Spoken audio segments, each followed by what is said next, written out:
د ویډیو په شروعات کې مونږ ګورو یو ښایسته کلی چې د یو خاموش درې په منځ کې آباد دی.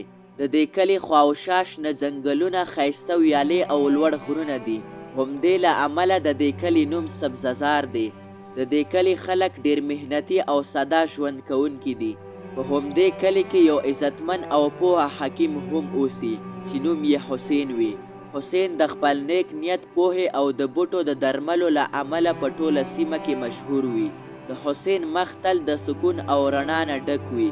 حسین سره یو ذهین او ډېر محنتي شاګرد هم وي چې نوم یې کبیر وي.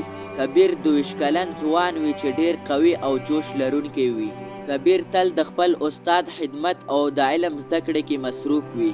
د کلي خلک کبیر د حسین سیوري ګڼي، ځکه چې کبیر وایي چې زه به هم یو ورځ د استاد په شان جوړیږم.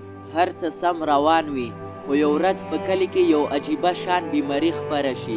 اول یو څه خلک د دې بیماري شکار شي، خو بیا دا بیماري په ټول کلي کې خوره شي. خلک کمزور شي، په بدنونو یې تور دغونه راڅرګند شي او یاداشت یې هم کمزوري شي.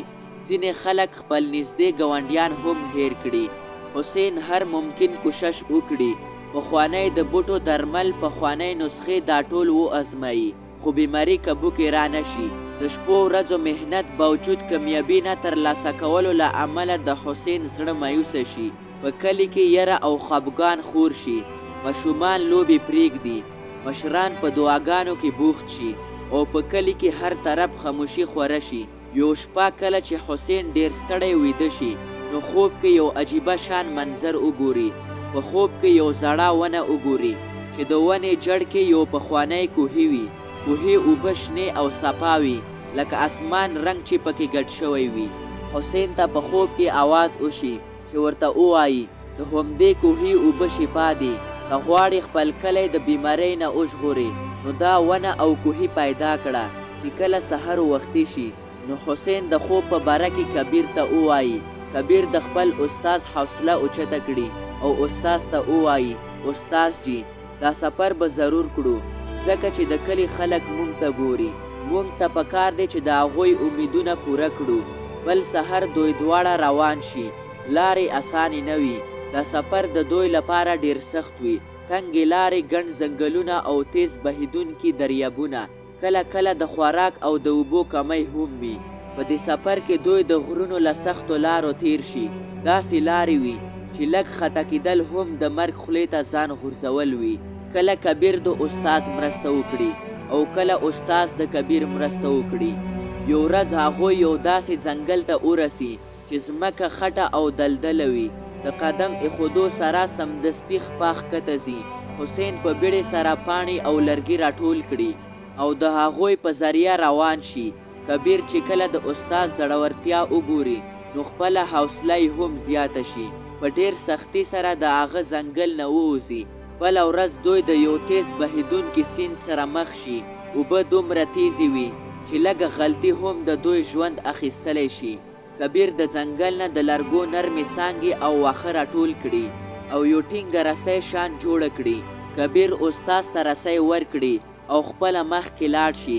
رسۍ په یوې ونې پورې وتړي. دواړه په دې ترتیب سره د سیند نه پورې شي.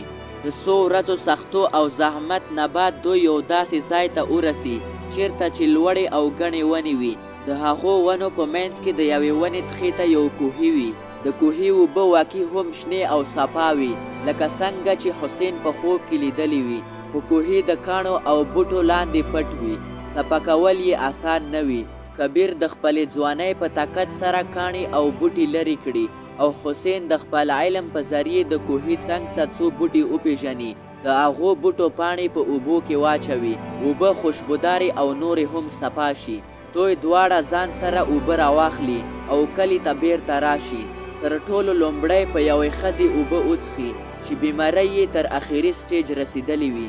د اوبو څښلو سره د ښځې مخ تازه شي او په مخ یې خوشحالي راشي. ساه یې سپکه شي او یاداشت یې ورو ورو بیرته راشي. د کلي خلک حیران شي. ورو ورو ټولو ته اوبه ورکړي او څو ورځو کې ټول کلی د بیمارۍ نه آزاد شي. په کلی کې بیرته خوشحالي راشي. ماشومان په لوبو کې بوخت شي. سړي دوباره په پټو کې محنت شروع کړي. د کلی خلک حسین ته یو لقب ورکړي، د خدای په مدد سره شفا ورکولی حکیم او کبیر ته ټول په دروند نظر ګوري. حسین کلی خلکو ته ووایي دا ټول د الله تعالی فضل دی. اصلي طاقت په ایمان، صبر او مهنت کې دی. که چېرته موږ همت بایللی و او یو بل سره مو مرسته نه و کړې نو کیدای شوه چې د دې مشکل نه موږ هیڅ کله نه و خلاص شوي. له هغې ورځې وروسته کبیر د خپل استاز په شان یوازې علم زده نه کړي بلکې خلکو سره په هر کار کې مرسته کوي او د کلي خلک پوهه شي که مشکلات هر څومره غټ وي خو په اتفاق او همت سره ختمېدلی شي. کله چې خلک یو بل سره مرسته وکړي او همت له لاسه ور نه کړي نو د الله تعالی په حکم ناممکن هم ممکن کیدی شي.